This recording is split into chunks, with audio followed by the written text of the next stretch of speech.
O liberalismo é tão fantasioso quanto o comunismo.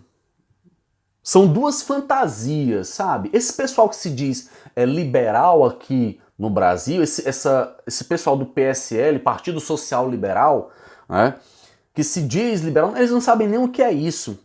Né? O liberalismo, quando ele nasce ali, o liberalismo econômico do Adam Smith, ele nasce por uma urgência econômica no sentido do quê?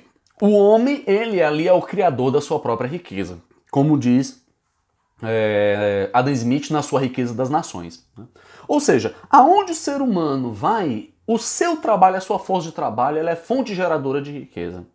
Por isso que o liberalismo ele está extremamente atrelado à visão de liberdade, onde o sujeito com a sua liberdade de produzir, liberdade de comercializar, esse poder que ele traz dentro dele de gerar essa riqueza, faria com que ele, já não sendo um servo medieval, pudesse deslocar para qualquer lugar do mundo. Porque quando o liberalismo econômico nasce, ele nasce para combater os resquícios do feudalismo, onde não havia essa liberdade econômica, onde o mercantilismo nas mãos ali dos reis absolutistas diziam o que, como e quando, né? Eles monopolizavam nesse sentido o comércio e a produção, né? E direcionavam para que eles queriam as forças produtivas do seu país. Né? Então o liberalismo ele nasce para quebrar isso.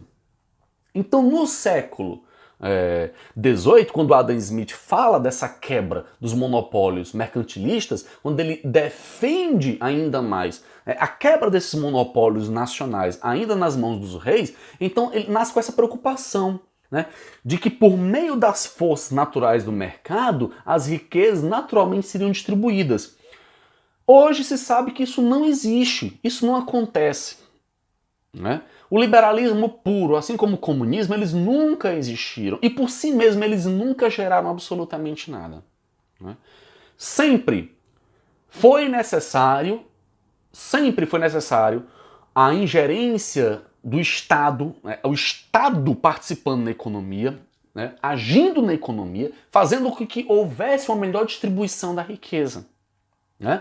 Ou seja, se eu sou livre e posso me deslocar livremente agora no capitalismo, coisa que não acontecia no feudalismo, né? Os servos não eram completamente livres. Então, o sujeito sendo livre para se deslocar, né? Se eu quiser ir para a China e gerar riqueza, eu poderia. Se eu quiser ir para os Estados Unidos gerar riqueza, eu poderia. E nós sabemos que hoje, na verdade, o que nós vemos é o seguinte: o liberalismo ele é uma grande farsa, é uma grande fachada para defender interesses nacionais, principalmente dos norte-americanos. Não é?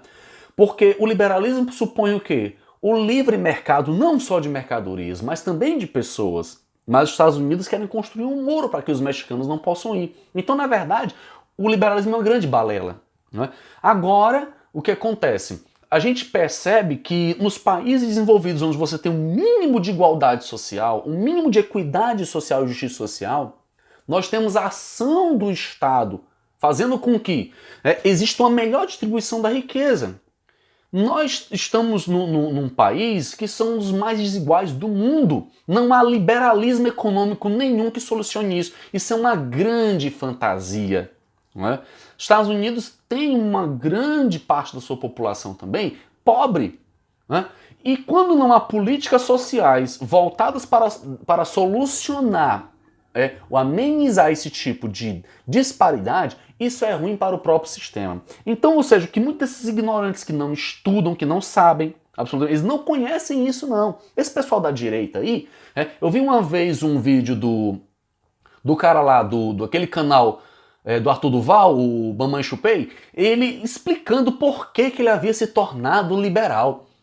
Não, eu me tornei liberal porque eu fui não sei aonde. Conta uma historinha refajuta de que ele passou por uma situação. Aí eu vi naquela situação que o melhor caminho era a liberdade econômica. Ou seja, ele mudou de opinião por uma situação que ele viu na rua.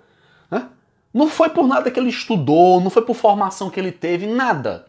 Uma pessoa, tá certo, simplesmente que usa de retórica para falar daquilo que não existe. Convencer um bando de bobos a votarem nele, tá certo? E agora ele tá lá fazendo o jogo do interesse individual, porque o liberalismo é isso, né?